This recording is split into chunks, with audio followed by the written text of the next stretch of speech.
ہمارا معاشرہ انسانوں سے زیادہ جانوروں کا، بلکہ میں جانوروں کو بھی اس معاشرے سے ملانا جانوروں کی توہین سمجھتا ہوں۔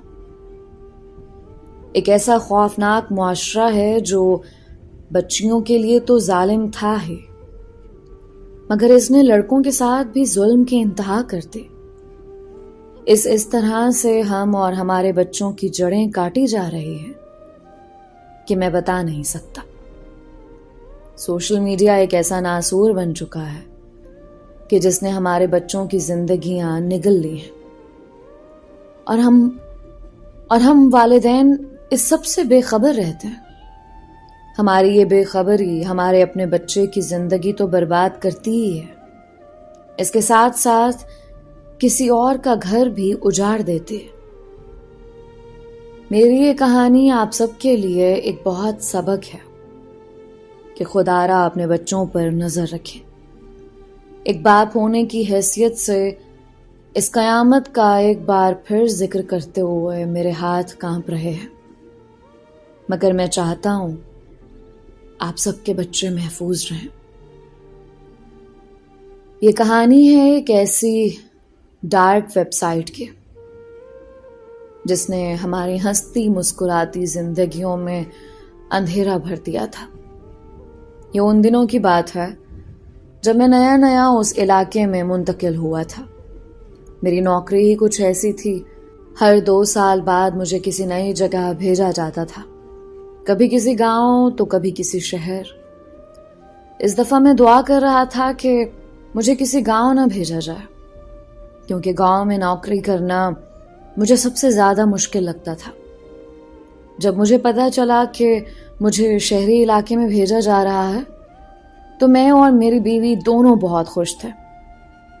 ہمارا ایک 12 سال کا بیٹا تھا، مرتضی، ہماری کل کائنات، بڑھاپے کا سہارا۔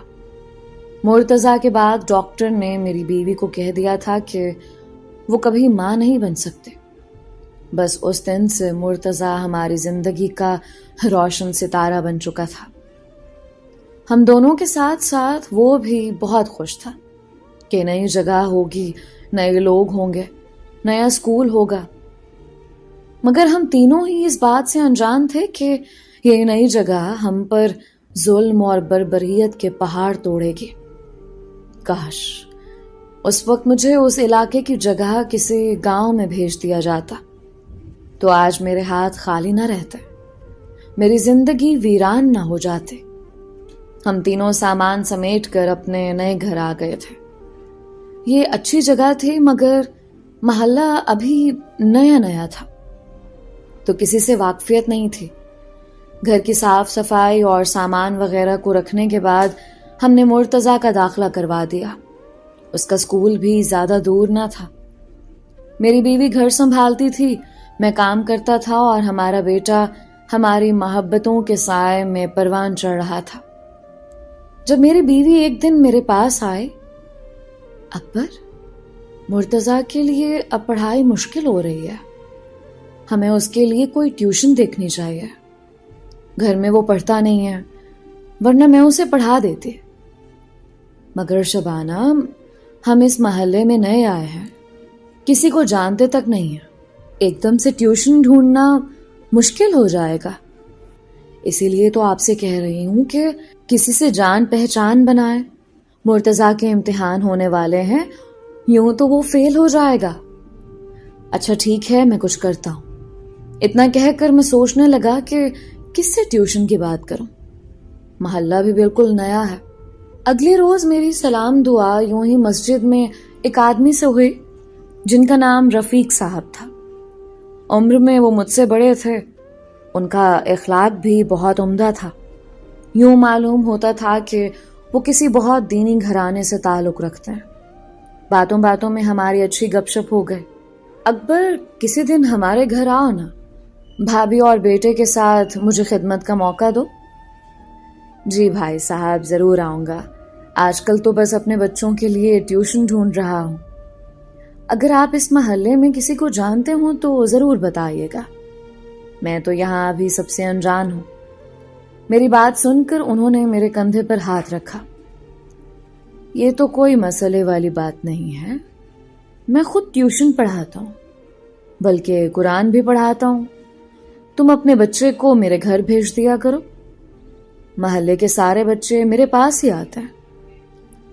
میں اس وقت اس بات سے انجان تھا کہ میں اپنے بیٹے کو جہنم میں جھونک رہا ہوں، یا شاید جہنم سے بھی بدترین جگہ پر۔ ارے واہ، آپ نے تو میرا مسئلہ حل کر دیا۔ اس سے زیادہ اور اچھی بات کیا ہو سکتی ہے؟ میں کل سے ہی مرتضیٰ کو آپ کے پاس بھیجوں گا۔ میں اس دن خوشی خوشی گھر آیا اور یہ بات شبانہ یعنی اپنی بیوی کو بتائی۔ وہ بھی کافی مطمئن ہو گئی۔ یوں میں اس کے 2 دن بعد ہی مرتضیٰ کو رفیق صاحب کے گھر لے گیا۔ وہاں اور بھی بچے بیٹھے ہوئے تھے، کچھ قرآن پڑھ رہے تھے اور کچھ اسکول کالج کا سبق یاد کر رہے تھے۔ مجھے وہ ماحول بہت اچھا لگا، واقعی بہت دینی گھرانہ تھا۔ انہوں نے مرتضیٰ سے پیار کیا اور بہت شفقت سے اسے بٹھایا۔ پھر میں ان سے ان کے خاندان کے بارے میں پوچھنے لگا۔ میرے 2 بیٹے ہیں، ایک ولایت پڑھنے کے لیے گیا ہے، جبکہ دوسرا یہیں ایک سرکاری یونیورسٹی میں پڑھتا۔ اس دن ہم میں کافی دیر باتیں ہوتی رہیں اور میں دوبارہ آنے کا وعدہ کر کے وہاں سے چلا گیا۔ البتہ مرتضیٰ کو وہیں پڑھنے کے لیے چھوڑ دیا۔ یہ میری زندگی کی سب سے بڑی غلطی تھی۔ مرتضیٰ بہت خوشی خوشی ٹیوشن جاتا تھا اور ہمارے لیے یہ بہت خوشی کی بات تھی۔ وہ ہماری جان تھا، جیسے کسی جن کی جان طوطے میں ہوتی ہے، بالکل اسی طرح ہماری جان ہمارے اکلوتے بیٹے میں تھی۔ وہ بلا کا معصوم اور بہت خوبصورت تھا۔ کچھ دن گزرنے کے بعد میں رفیق صاحب کے دکان پر گیا۔ یہ ایک چھوٹا سا کریانہ اسٹور تھا۔ میں نے 1-2 چیزیں لینی تھیں۔ جب میں نے دیکھا کہ ان کا بیٹا دکان پر بیٹھا ہے، اس کے سامنے اس کا لیپ ٹاپ کھلا ہوا تھا۔ شاید وہ کوئی یونیورسٹی کا کام کر رہا تھا۔ میں دل ہی دل میں سوچنے لگا کہ کتنا محنتی بچہ، مگر میں اس بات سے انجان تھا کہ وہ کسی یونیورسٹی کا کام نہیں تھا، بلکہ وہ ایک ایسی خطرناک چیز میں ملوث تھا کہ انسان جتنی پناہ مانگے کم ہے۔ مجھے دیکھتے ساتھ ہی اس نے جلدی سے لیپ ٹاپ بند کر دیا۔ میں تھوڑا حیران ہوا کیونکہ وہ کافی گھبرایا ہوا لگ رہا تھا۔ میں نے بھی بس کچھ چیزیں لیں اور گھر آ گیا۔ مرتضیٰ کو ٹیوشن جاتے 1 مہینہ ہو گیا تھا۔ سب کچھ بالکل ٹھیک چل رہا تھا، مگر ایک دن جب وہ ٹیوشن سے گھر آیا تو اس کی طبیعت ٹھیک نہیں تھی۔ میں اور شبانہ دونوں بہت پریشان ہو گئے۔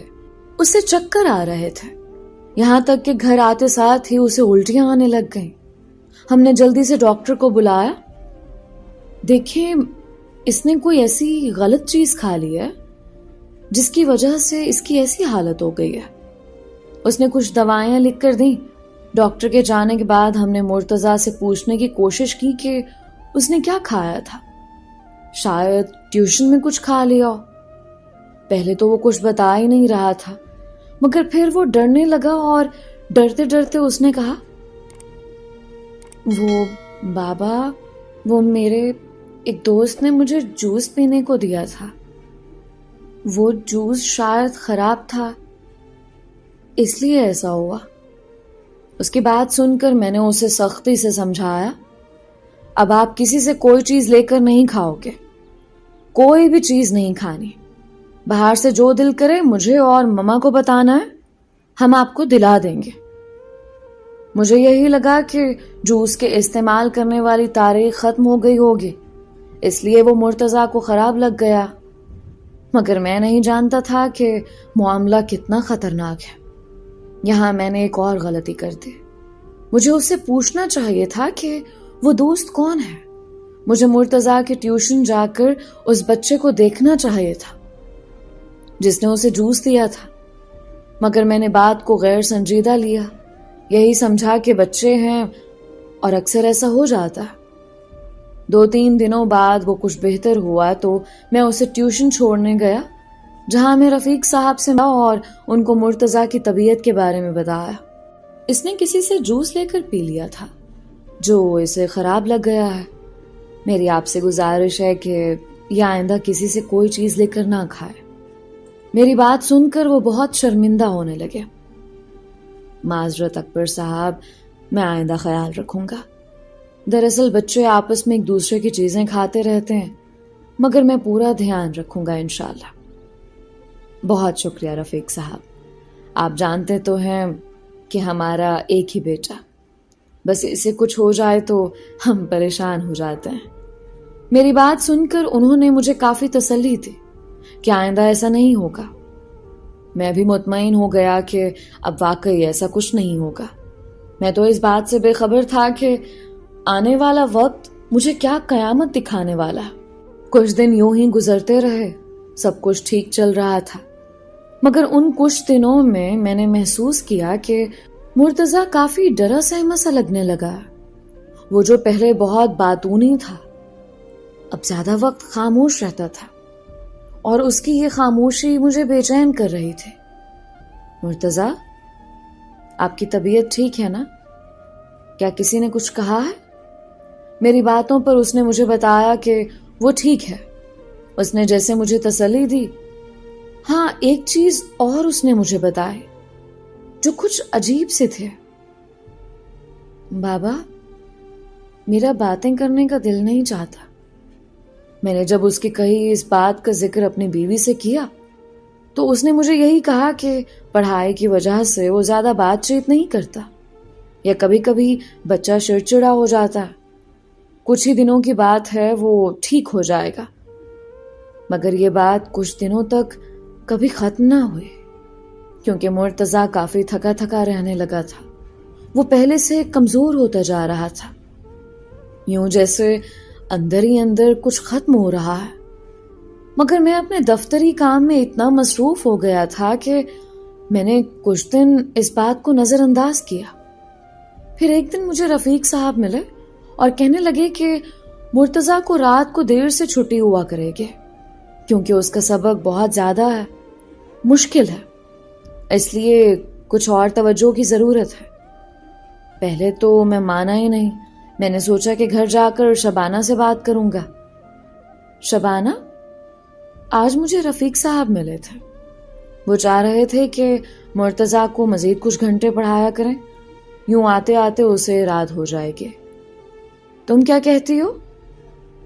یہ تو اچھی بات ہے اکبر، اس کے امتحان بھی قریب ہیں، کچھ اور دیر پڑھ لیا کرے گا۔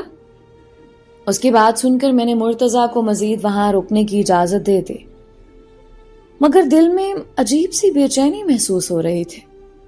اس کچھ عرصے میں رفیق صاحب اور ہمارے بہت اچھے تعلقات بن گئے تھے، اتنے کہ میں ان پر آنکھ بند کر کے بھروسہ کر سکتا تھا۔ وہ ہمارے بہت اچھے پڑوسی تھے، یہاں تک کہ ان کے بیٹے بلال سے بھی اچھے تعلقات بن گئے تھے۔ میں اکثر دکان پر جایا کرتا تو مجھے بلال ہی وہاں بیٹھا ملتا۔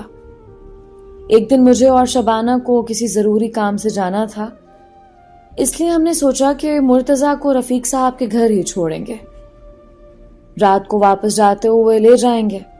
رفیق صاحب، مجھے اور شبانہ کو ایک بہت ضروری کام سے جانا ہے، مرتضیٰ کو ہم دونوں واپسی پر لے جائیں گے، ہمیں رات ہو جائے گی تو یہ آپ کے پاس ہی رہے گا۔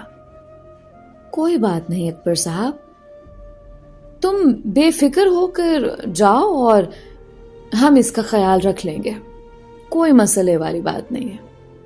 میں نے شکریہ ادا کیا اور وہاں سے آ گیا، یہ سوچے بغیر کہ میں اپنے بیٹے کو جہنم میں جھونک رہا ہوں۔ اس دن میں اور شبانہ جلدی فارغ ہو گئے۔ ہم نے رات کو واپس آنا تھا، مگر کام جلدی ہونے کی وجہ سے دن کو ہی واپس آ گئے۔ میں مرتضیٰ کو لینے کے لیے رفیق صاحب کے گھر گیا، مگر کسی بچے نے آ کر بتایا کہ وہ گھر نہیں ہے۔ میں نے اس سے مرتضیٰ کا پوچھا کہ وہ کہاں ہے، جس پر اس نے بتایا کہ وہ اوپر بلال بھائی کے کمرے میں ہے۔ میں اوپر بلال کے کمرے میں گیا، مگر سامنے کا منظر دیکھ کر میں حیرت زدہ ہو گیا۔ مرتضیٰ جلدی جلدی شرٹ پہن رہا تھا، یوں لگ رہا تھا کہ اس نے اپنے کپڑے اتارے ہوئے۔